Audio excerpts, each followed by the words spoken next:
Hello, my name is Jim, and we're going to be taking a look at this cordless ratchet today on Kilimanjaro. So this is the Ryobi P344 cordless 3/8 inch 1+ ratchet.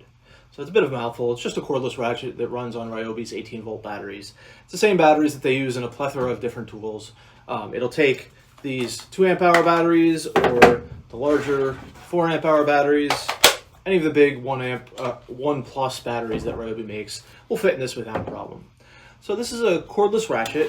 What it's designed to do is just to kind of make your life easier. It's your standard mechanics ratchet, ubiquitous tool, except it's battery powered. So that means that instead of having to go like this, you just pull the trigger and it goes like that. Now you can do it like that if you want to, and that comes into play if you want to make a bolt particularly tight. This doesn't have a ton of torque, but if you want to make a bolt particularly tight or break a bolt loose, you can do it by hand after this stalls out. So that's really nice. These work really well. The only downside is they're fairly bulky.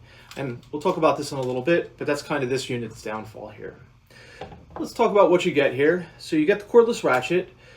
I bought just the bare tool version because I already had some batteries. It cost about $80 list, although if you buy it as a kit or on sale or something, you can get some pretty good deals on these. The ratchet itself is pretty straightforward. Like I said, you pull the trigger, it spins.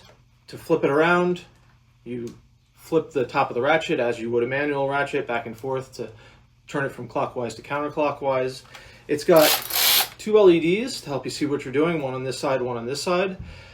The one on the back is kind of worthless, except this has a kind of trick feature that most other cordless ratchets don't have, and that's if you pull this collar up, this will swivel around.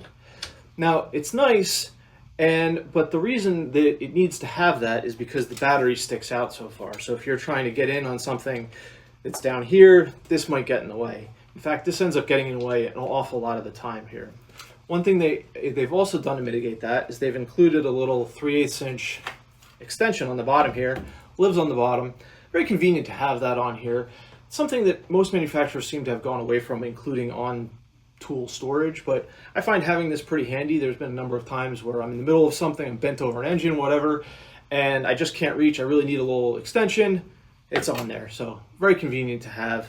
Does mean that you're carrying this around all the time, but I think that's worthwhile. So the lights that are on here are not the brightest thing in the world. It does have 2 of them, like I said, so it'll illuminate the area a little bit better, but it would be nicer if they were a little bit brighter. The trigger on it is a nice big paddle trigger, so you can get to it from wherever you're holding it. Pretty nice and works well. It does have a lock on the bottom here. It's just a mechanical lock that blocks that from firing. And so that means, if this goes in a tool bag or something, you can lock it so that it's not sitting there buzzing away. It's not something I ever use. This is kind of hard to pull, and it's kind of protected here, so I don't know that it's super necessary, but it's easy for them to include, so it's nice to see there. So let's try it out now and see how well it works. Give you a little demo about how this works. Normally I'd be working on a car or something with this, but it's a little hard to film, a little easier to see what's going on right here. So I've just got a bolt sticking through the bench. I've actually got a wrench with this wire held to the back of it so that it won't spin when I tighten it down. So I'm just going to put the nut on here, and we'll use the tool to put it on.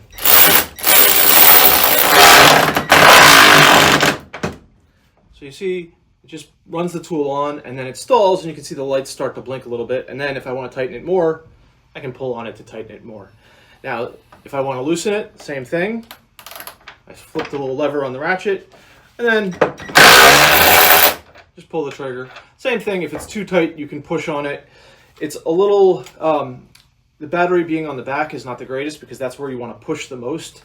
You have to push up here a little bit, and that gives you a little bit less leverage there. One thing to keep in mind is these are fairly noisy.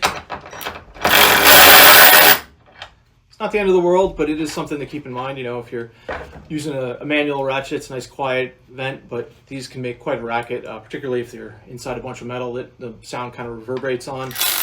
It can be fairly noisy. Not the end of the world, but it's just something to keep in mind. The amount of torque a cordless ratchet puts out is kind of an interesting number. You might think you just want it to be as much as possible, so you can get all those stuck bolts out, and so you can tighten bolts as much as possible. However, that's not really the case. The way these are designed to work is they get to a specified torque, and then they cut off, and then if you want more torque, you can just push yourself and twist it as you would a regular ratchet. Same thing when you're going to undo a bolt. You wouldn't really use these to break the bolt loose. You would push on it yourself and break the bolt loose by hand and then press the trigger and it'll run the way out. In that instance, you actually want the torque to be fairly low, because when it does jam, when it does bottom out or whatever, you don't want it to go slamming your hand around, because obviously it's going to hit into something. It's not going to be great. But you don't want it to be too low, because if it's too low, then if there's dirt or something on the bolt, or the nut's kind of stuck on there, it's not going to come off easily. You're going to have to keep, you know, doing it by hand and everything. So it's kind of a middle ground is what you want here. So let's take a look and see how much this puts out, and then also see how much you could put out reasonably pushing on this, you know, if you want to. You don't want to push too hard, because the part you want to push on to get the most torque is back here, and that's the battery. And the connection between the battery and the tool is not really great, so you really want to be pushing on the tool itself. So first, let's see how much torque it'll take to stall this out, and then we'll see how much I can actually put on it. So my setup here, I've got a bearing block with just a socket on the end of it here, so I can put this in here. I'm going to rest it against the table here, and I'll pull the trigger, and that'll give us the stall torque. The torque is measured by this lever arm here, which is exactly 1 foot from the point of rotation to the point over here where it's pressing on a scale, you can see. And that scale I can adjust, and it'll show the max that gets read on it. So let's try that out. So we're going to put this in here, if I can get it in. Okay, so I'm going to rest it there, and then I'll pull the trigger. So you can put out 6 pounds-feet of torque. That's actually a pretty good amount. It's probably a little bit on the high side. And I found that to be the case when this bottoms out. It swings your hand around if you're not ready for it. It can be kind of a lot. Now let's say I'm really just trying to tighten a bolt as much as possible, or I'm trying to break one loose. How much force, how much torque can I actually put out on this, you know, to get a stuck bolt out, or even just a larger bolt than this is really designed for? So I'm going to try and push mostly on here. I'll push a little on the battery, but not too much. And I'm going to try and push as much as I would feel comfortable pushing on this. And obviously I've got like a really nice position here. You're not going to normally have this, you know, easily where I can just stand on this whole thing. But let's just see how much we can put out.